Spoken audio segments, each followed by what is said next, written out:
Hey guys, what? That was so lame. Hey guys, it's your girl Imani DH and welcome back to my channel.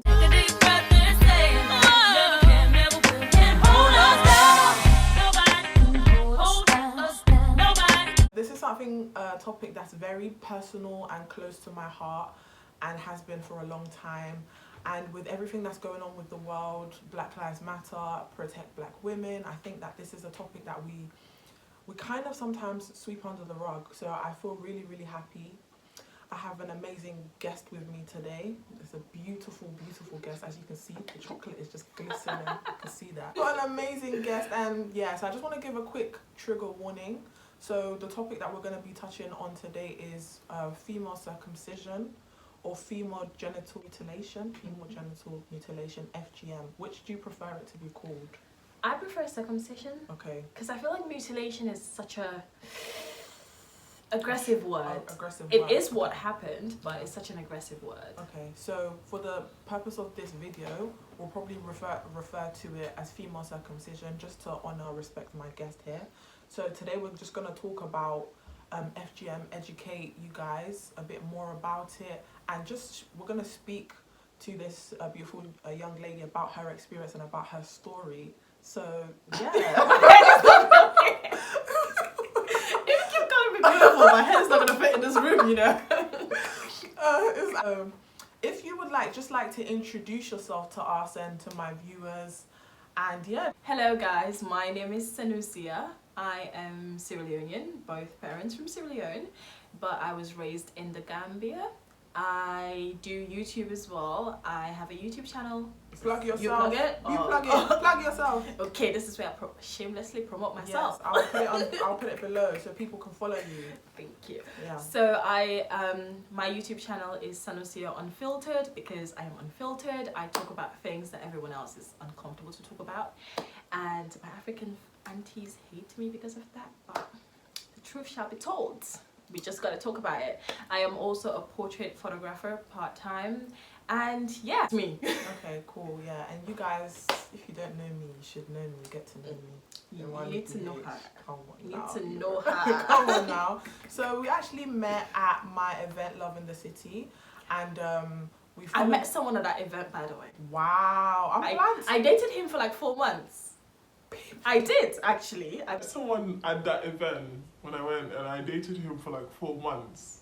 People don't tell me this. The success The next rate. event I'm coming. It was relatively good. People don't tell me the success rate. So we met at my event, and then I saw her speak about her story on her Twitter, and ever since then I was like, I want her to be able to speak out and educate other people, and because it's something I'm so passionate about as well, I just thought, yeah, we have to talk about it and educate our young queens and just like create more awareness about it. It's a very sensitive, taboo topic that people don't like talking about, but we have to. For those who don't understand what female circumcision or FGM is, do you want to like explain to them like at a very beginner level, like dummy 101, like what it is?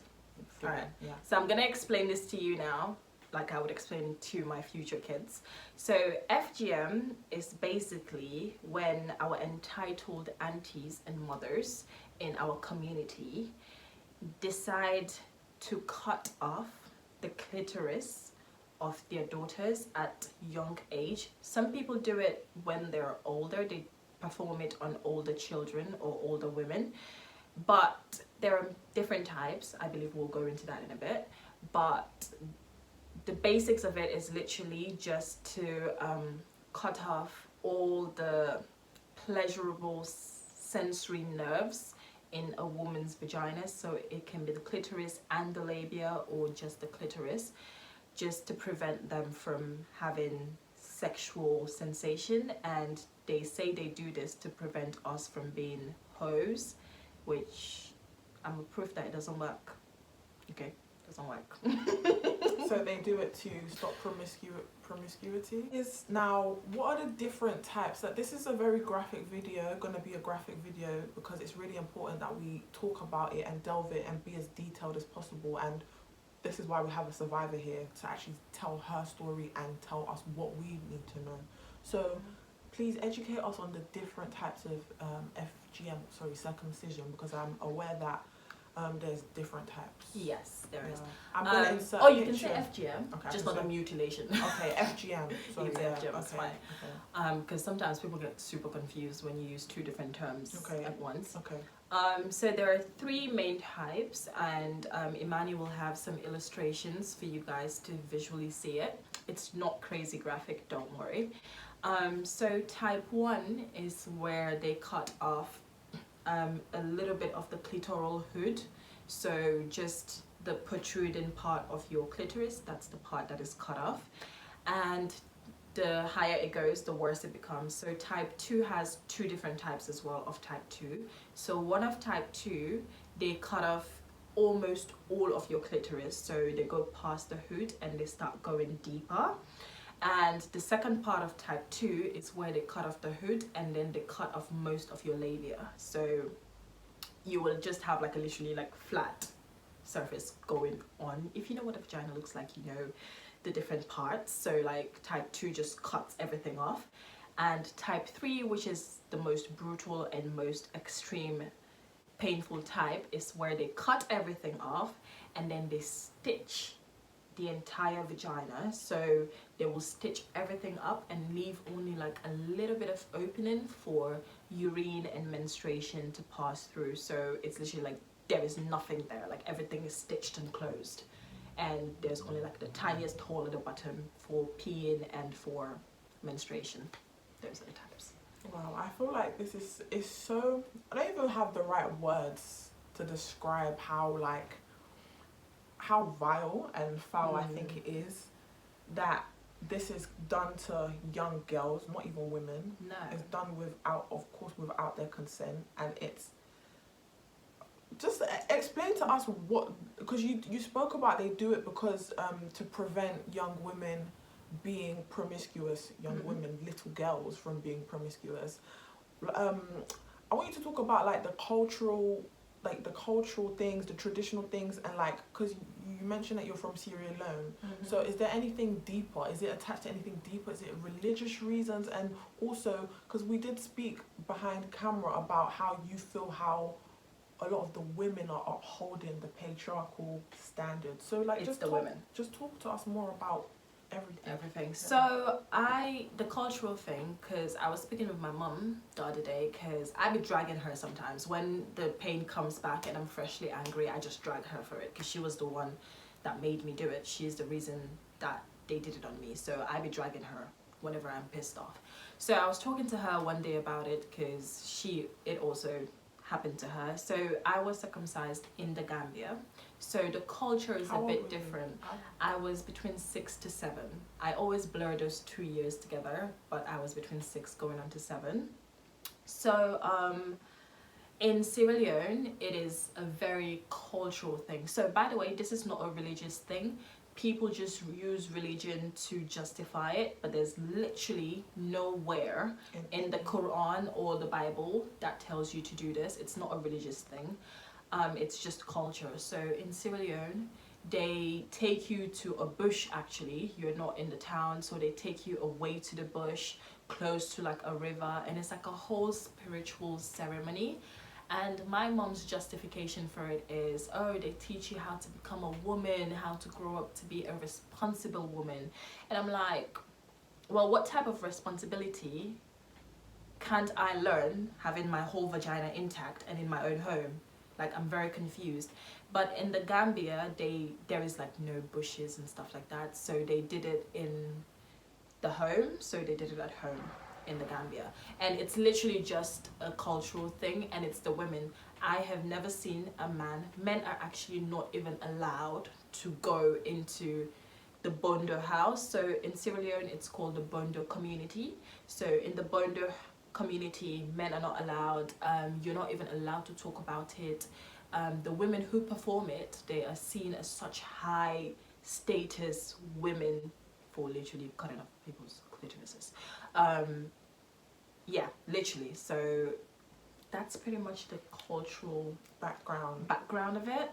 So you do believe that it is a patriarchal thing, but it's the women that uphold it. It's the women that uphold it. It's strictly a patriarchal thing, and it's the women, it's not the men. Because I have literally had situations where, for example, my niece, my sister's husband's family wanted her to get circumcised, and my sister's husband was like, no, that's not gonna happen. So most scenarios, the men actually don't want it done. So for me, my dad wasn't even there. I am sure if my dad was there, he wouldn't have allowed it to happen. But most of the time, the men are actually against having that done because they don't see the point of it. But the women still, the older generation, they still uphold this culture and still want to pass it down because they feel like their daughters won't become women if they don't go through it, and they feel like they themselves, our mothers and our aunties, they won't have the respect in the community of having a daughter that has fully gone through all the rites. So it's literally women, like from the cutting to the holding down to everything. I have only seen women in that environment. If you don't mind, this is a personal question to you. What type did you get done? So I got type 2, so it's in between the two types of type 2. Okay. So it's where the clitoral hood, almost all of it, literally, it's cut off, and most of the labia is cut off as well. Wow. That is just crazy. I know, like, I'm laughing about it now, but if I don't laugh about it, then I'll just become very emotional about it. So it's either I'm crying on camera about it, or I'm just talking about it freely, if it makes sense. Yeah. I do get the moments where I think about it, and I think about how incomplete my body feels sometimes, and I just want to lash out. So I drag my mum because she's the only one I can lash out at. I can't. Has she had a change of heart or change of mind? Well, she said she has. So she said she wouldn't let it get done to any of her grandkids. But honestly, personally, I don't trust her. As negative as this sounds, I don't trust the women. I wouldn't let my daughters go back home, for example, to go visit my mum without me. Like, until they're like 25 or something, I'm not gonna let them do that. Like, if they're going, I'm gonna come with them. Because there has literally been cases where like older, like girls, like 20 and stuff, they get kidnapped by family members back home. Yes, and they get forced. Like, I literally was just reading a story today on one of the FGM pages I follow, where this 18-year-old girl was kidnapped by her father's family, and she was literally forced to have circumcision, and they pinned her down. So I personally, I wouldn't trust anybody who says they have changed their mind. Like, you're guilty until proven innocent. Like, I'll rather protect my children first. Because I watch documentaries, I read on it, but hearing it from an actual survivor is just on another level. Do we know the regions where it actually, FGM is still active in this day and age, or is it like we can't narrow it down? Because I know that it does happen in some parts of Nigeria. How rampant it is in today's Nigeria, I'm not specifically sure. I know that it happens in Sierra Leone and in the Gambia. Gambia. And I know it happens in Somalia as well. Yes. That's very common in Somalia. Basically, the Muslim-dominated African countries, and yeah, mainly the Muslim-dominated ones, because they can use religion to excuse it, and usually the women don't question it, because if somebody's husband 100 years ago said religion is why we should do this on women, that information has been passed down all the way to now that no one has questioned that. So I don't feel like we can narrow it down, because it happens in the Gambia as well, where I grew up. It happens there it's like a normal thing. It's become such a norm, and some of these countries have actually legally banned it from happening. But they still do But it. they still do it. Like, they will still do it. They will still drag you to the village, which is why my kids are never going to visit and then somebody's taking them to the village. Even if I go with them and someone is like, we're going to the village with your kid, you stay. No, where my babies are, I am. I'm not playing games. So we can't really narrow it down, because I feel like a lot of African countries perform this. I have not heard about it a lot happening in Ghana. I have not seen stories coming from Ghana a lot. Okay. But I believe that it happens there, like in the remote If areas. you're from Ghana and you know that it happens, please just leave a comment in the comment below, because we're trying to educate ourselves and find Yeah, out we're more. trying to know Yeah, exactly where these places need more sensitization, Exactly. and because we can't reach out to the communities we don't know about. We need to know about them for us to be able to tell them why it doesn't work. Was there a specific, with your own FGM journey, FGM story, was it very unique? Was there a different reason or a specific or unique reason why your mum had it done for you? Or was it just the same old preventing promiscuity?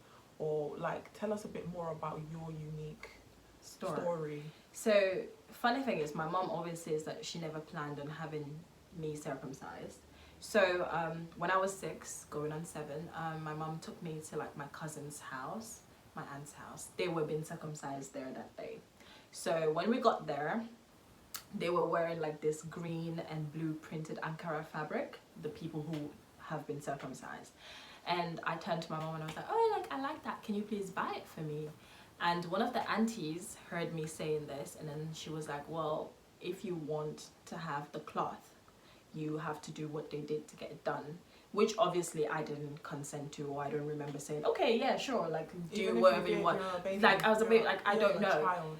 And so in a way, my mom didn't want it to get done to me, but she didn't really stop it. So they took me to the backyard. This might be a bit graphic because I'm going to explain how it happened. Okay, so guys, trigger warning. If you can't handle the graphics, please maybe skip this part. But if you want to become more like, if you want to hear her story, then please just keep listening. So the way the house was, so they have like a living room and then a backyard, but the backyard is like enclosed, and that is where they were doing the circumcision. So one of these aunties was like, oh, like, let's go to the backyard. The fabric is there. So literally, I still remember this con that they did. It was like they manipulated me. Literally, it was manipulation. And I was a baby, like, so they took me to the backyard, and immediately I went to the backyard. They shut the door because there's like a gate that separates the living room to the backyard and everything. So they shut the gate so I couldn't run. And then so 2 ladies came, and then they pinned me down on the floor, and one held my hand back over my head, pinned it down. One put her hand over my mouth so I couldn't shout, and then another one held my legs open wide, and they just pinned it down. And then there was this lady at the end of at the end of my legs. I couldn't see because they blindfolded me. And what's up with that though? Because they don't want you to see who is doing it. They don't want you to know who is doing it. And so that means they know what they're doing. They know what they're doing is wrong. And I'm going to say this, like, if I knew who was doing it and they were still alive, I'll probably murder them now. Because I am actually very, like that. Like, I can't do anything to my mom, because as much as she didn't help me, she didn't do it. Yeah. And I love her. But if I knew the face of who did it, they wouldn't be alive. Because whenever I go back home, I don't know, but like, you're gonna have to feel some kind of pain. You're gonna have to feel it. So I was blindfolded, and I just felt like this sharp pain. So you couldn't see what they were doing, but there was just this pain, and it just kept going, because there's no anesthetic used, by the way. This is not done by professional nurses. This is not done by any medical people. There's no anesthetic used, and they actually use razor blade. So they just use like plain old razor blade. Literally, they just get a blade, and then they just cut and cut and cut. And then when it's done, they pour palm oil on you. And I feel like the pain is something like, for example, labor pain. I have never experienced it, but I can equate it to something like that, where it's like, you can't really remember the exact pain, but you can remember how painful it was. Yeah. The healing process is the pain that you can actually remember, because when the cutting is finished, you feel like, okay, the pain is done. It is just beginning. Because during the healing process, there's like no numbing creams. There's like literally nothing. It's just palm oil. I remember it was palm oil they would just put there, and palm oil is supposed to heal it up or something. And I would refuse to drink water because I didn't want to go and pee, because whenever you pee, it's like, imagine peeing over a fresh wound and it's always touching it. That was the most painful thing. So I remember I used to refuse to pee, and having a shower, they will literally just throw the water on you because they had to bathe you, because like you can't even walk properly. It's literally like you can't walk properly. The pain is just so intense. And when you're sleeping, when you go to sleep, you literally have to find the best position you want to stay in all night, because turning to sleep, any type of movement, it's like a stab. Like the movements, just everything just hurt. Literally everything just hurt. Breathing hurt. Everything just hurt. So At 6. at 6, or and 7, my cousins were older, so I remember one of my cousins was around 13 at the time, and whenever they will take her to the toilet, I would just hear her screaming like, "Father, forgive them, they don't know what they're doing." I remember her screaming. That is still so ingrained in my head, because it was just so painful for her. Because I mean, I was 6 and I was feeling it, but I can somehow not remember the pain fully. But she was 13 and she could feel everything a lot more and remember it. And it's just to think that all of that pain just for nothing. like really, like was the what? reason? What? For what? Just so you can can't justify that. someone doesn't become promiscuous. I don't understand. Like, how will having, what made you think that God made a mistake creating our bodies the way it did, creating the vagina the way it did, and suddenly the vagina the way God made it is supposed to be promiscuous? This is why, like, it annoys me when our parents, like some of our parents, are like, "Oh, don't get tattoos or anything like that, like you should leave your body as God made it." Well, you didn't leave my body the way God made it, so you can't really chat to me right now. Like, that's why I'm like, I do whatever I want with my body, and my parents can't really say anything, because that is my rebuttal. Like, you didn't leave my body the way God made it, so why are you asking me not to do other things to my body when you did something to me without my consent? That's the annoying part. I can't even find the words. I can't even say I'm sorry you went through that, because those words aren't even enough. Do you know what I'm trying to say? Those words aren't even enough. That's forget about the physical scars, the emotional and mental scars and the impact it can have, because we're talking like almost 20 years later, right, for you, and this is still something that you live with and you have to deal with. That's crazy. So what I want to know is, how have you been able to navigate your life after the procedure as a young girl, as an adult? Like, how has it been in regard to your emotional, your mental health, navigating yourself in the dating world? How has it been? What is it like? So when it comes to dating, I will start with that. It's usually men don't notice, my partners don't notice until I mention it, and I don't really mention it to all of them. I only mention it to the people I feel like I care enough. But one of the main ways it affected my dating, or let me say sexual life, there are certain sexual things that I couldn't do because I felt like my body was so incomplete that I didn't want my partners to notice how incomplete my body was. Wow. So it's like I was very insecure in my body, in a sense. Not physically, like I'm banging, like come on.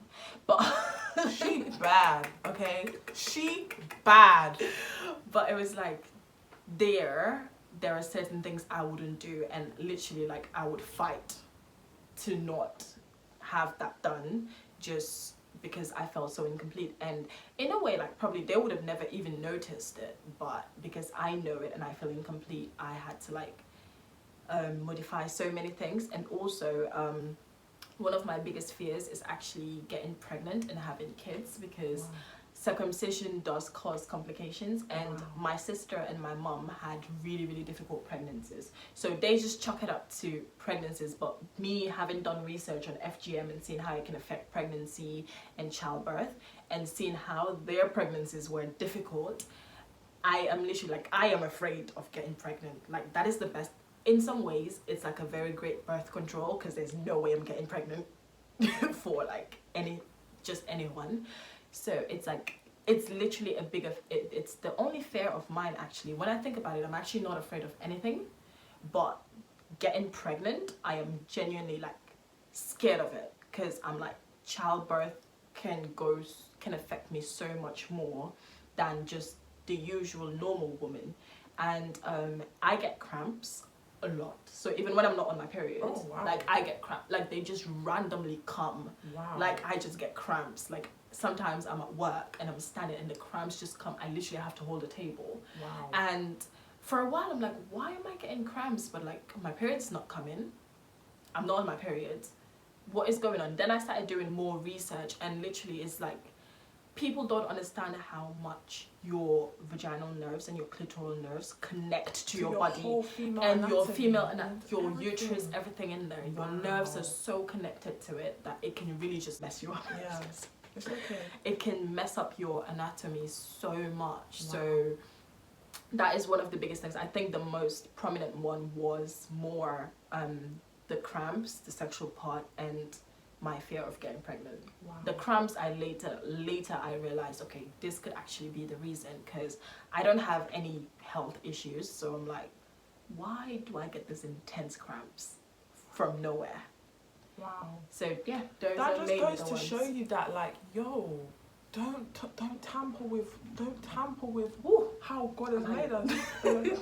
Wow. Yeah, no, like literally just don't touch the body. And like, I know this might sound, I don't know how this might sound, but like it's literally like taking someone's eyeball off, for example. Like you just took someone's eyeball off because you think, okay, you know what, this is aesthetically pleasing to everybody else, let me just take off one eyeball. That is how important each body part is important to the way our body functions.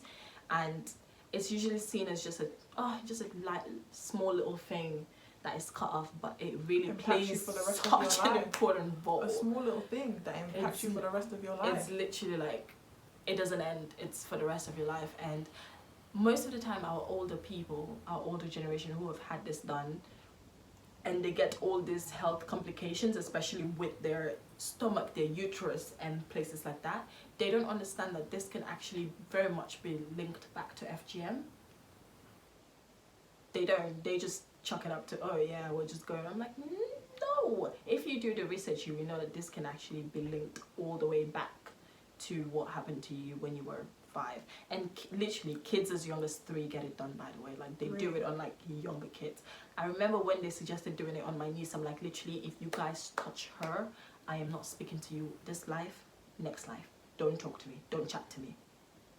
Because I am not physically there to protect her. So that is one of my fears, like someone will do it to her, because I'm not there to protect her. And as much as her dad doesn't want it done, literally like families will go behind the parents' back and actually get it done to these kids. It's such an entitlement to women's bodies. I don't get it. I'm gonna try and get numbers, but it's quite, I think with FGM it's hard to account for the numbers because of the places that happens, is quite rural areas and stuff. But I'm definitely gonna, what I can find, I'm gonna insert some of the numbers. So it is very common practice. It is a very common practice. Where you're from. Many people do it in Sierra Leone and the Gambia. It's a very common practice, and it is going to be hard to get numbers because, like I said, these are not done in like professional clinics and stuff like that. So unless survivors come out and talk about it, you usually don't even know who's had it done. Like, Jesus. You can never know because it's such an intimate thing. It's not something you see, so like you're literally not going to be able to know unless someone actually tells you about it. Do you feel like survivors should come out and speak more if they can? Obviously it's very traumatic and you cannot force a survivor to talk about it. But what do you think survivors can kind of do?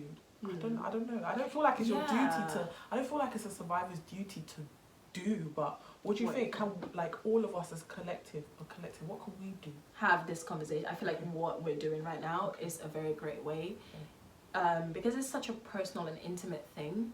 There is the conversations, that is it.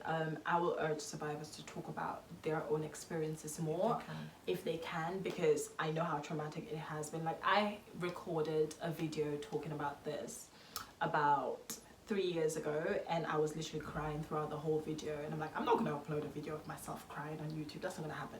So I didn't upload it. And I remember, so like whenever I see FGM stuff for a while, like I get so triggered. But after doing my story on Twitter and actually talking about it exactly how I want, and actually having that conversation with my mum, because when I have these conversations with her, sometimes it's not being nice, like I don't have it nicely. I actually just tell her exactly how I feel about it and how I feel like she had no right to do that. and how angry I feel. So survivors need to let that anger out, because I feel like a lot of survivors do apologize for their parents, because they're like, oh, or their mums, because they're like, oh, it's because of patriarchy.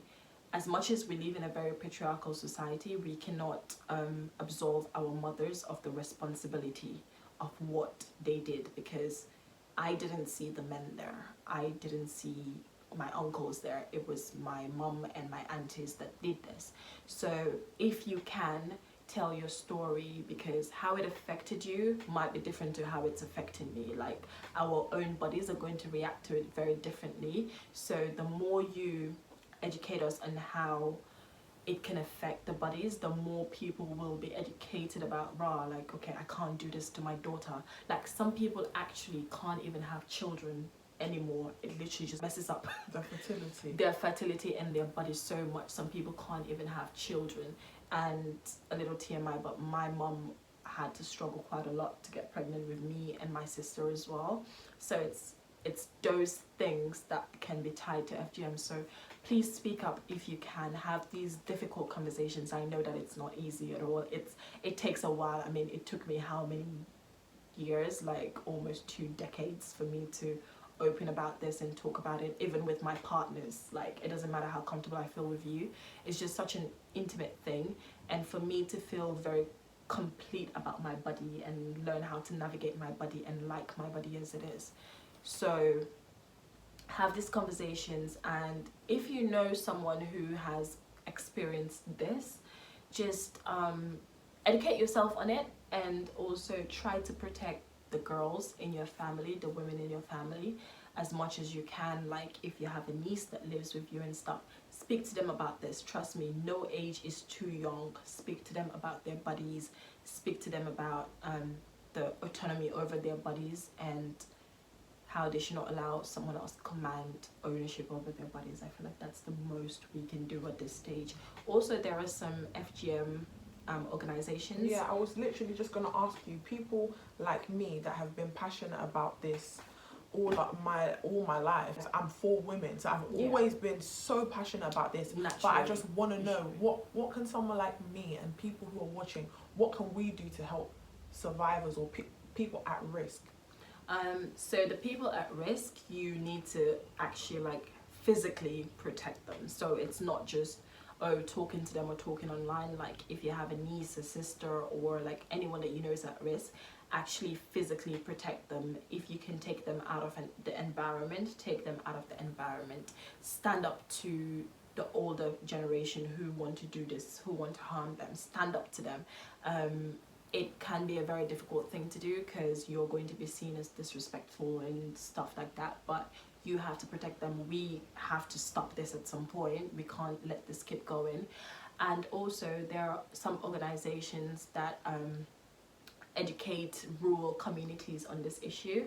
There's this lovely lady called Jaha Dukure, who is also a survivor, and she has literally made it her life mission to educate people on FGM, and she reaches all of these organizations, these smaller communities, and try to educate them and try to help victims or people that are at risk, and take them out of that situation, and like provide safer environments for them as well. Okay. So anything, like literally for most information you need on FGM, once you go to Jaha Dukure, you're going to get everything. Okay, perfect. So I'll probably try and put some organizations and also her name, right? Yeah. In the description, so the people like us that want to help or are passionate about FGM, protecting people who are at high risk, and also giving other survivors the room or the space, environment to speak and tell their story. I'll like put some stuff in the description box so that you can get involved. How did it feel telling your story for the first time on Twitter, and what was the response like to that?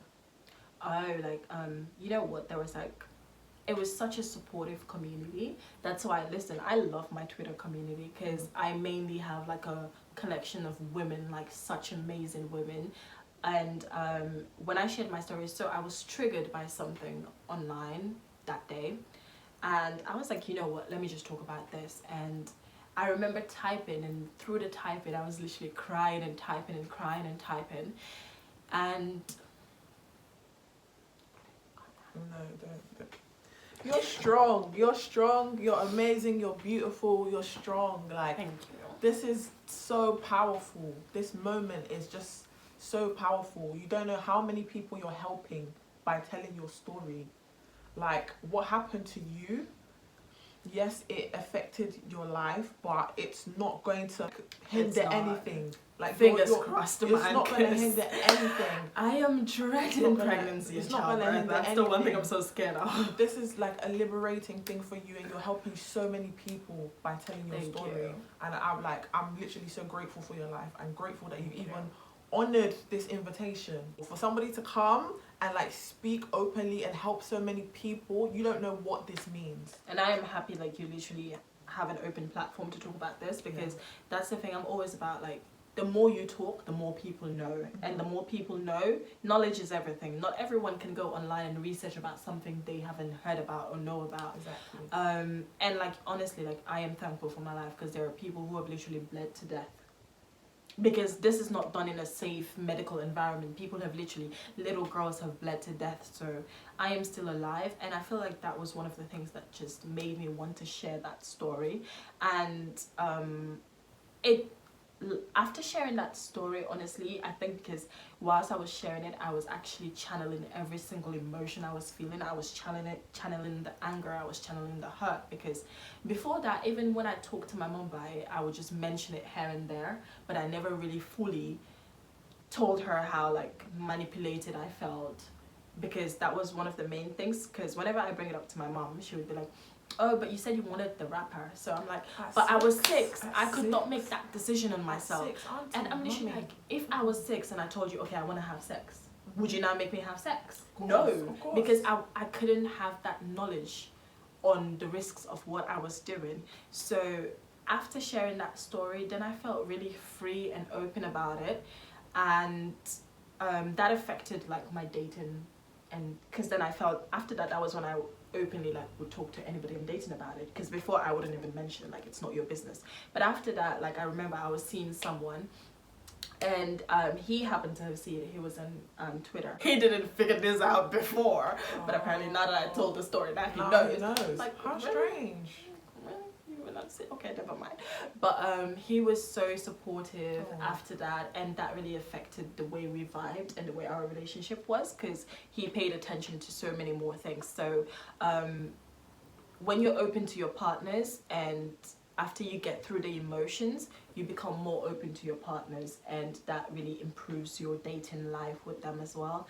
And honestly, like, thank you guys so much for the support on Twitter when I posted that, because the community of women, and oh my god, there was this guy that actually messaged me. There were a couple of guys actually that messaged me, and they were like, oh, their wives were actually pressuring them to have their daughters circumcised. Their wives and their families wanted to have their daughters circumcised. And this guy sent me like the loveliest, longest message, and he was like, thank you so much for like doing this thread, because now I know why I need to fight so much more against it. And I'm like, there's the backlash of like, oh, it's culture. I had some of those guys who were like, oh, it's culture, you're just so westernized. And I did have a couple of those, but I never really pay attention to those, to be honest.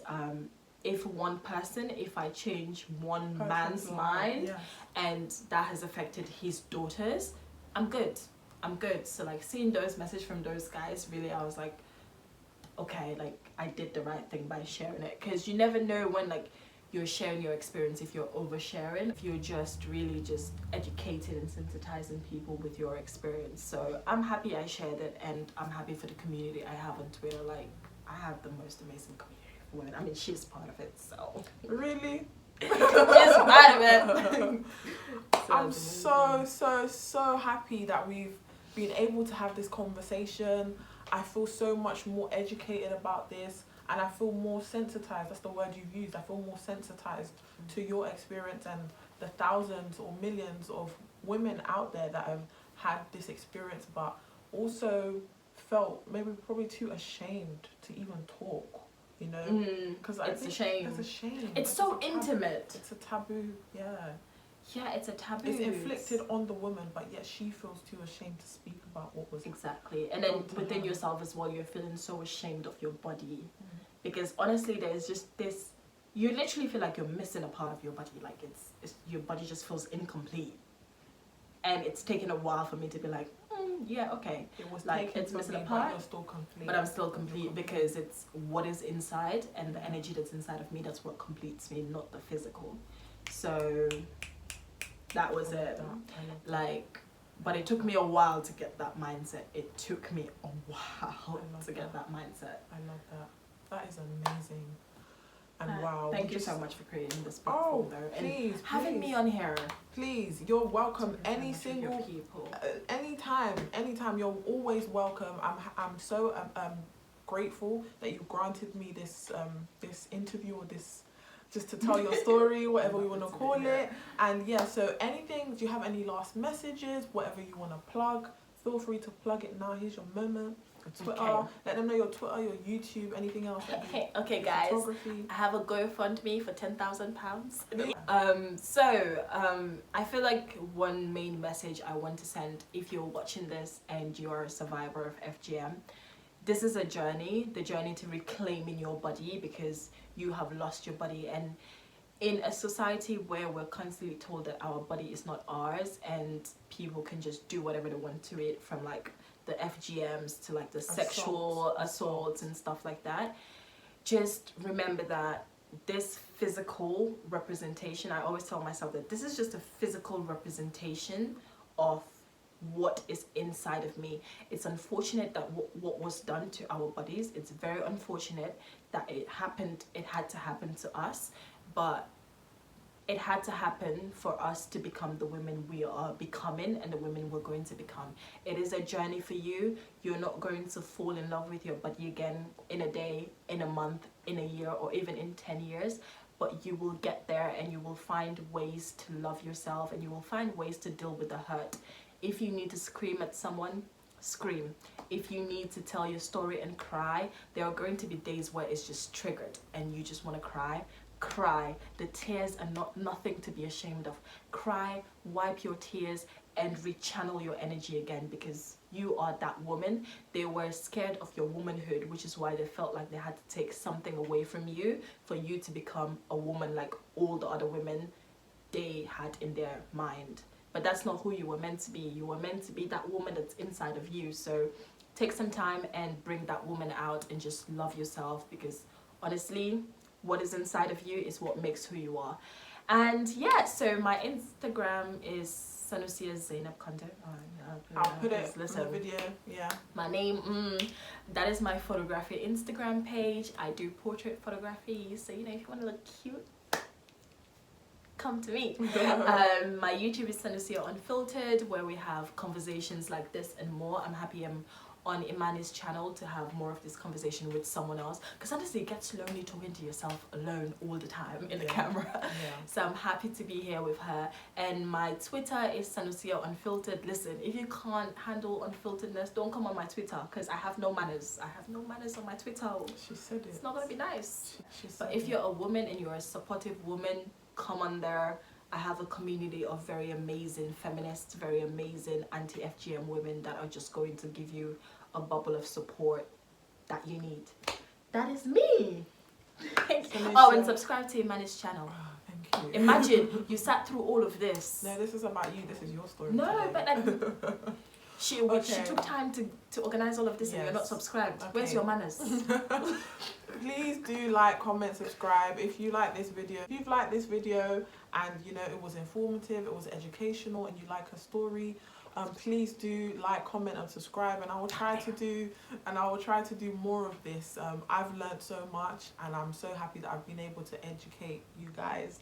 And yeah, so thank you so much for watching. It's been amazing. Sanusia, thank you so much once again. Thank you keep for having shining, me. keep glowing. Glow is bouncing. The glow is bouncing. All right, thank you so much for watching, guys, and I will see you guys in my next video. Bye.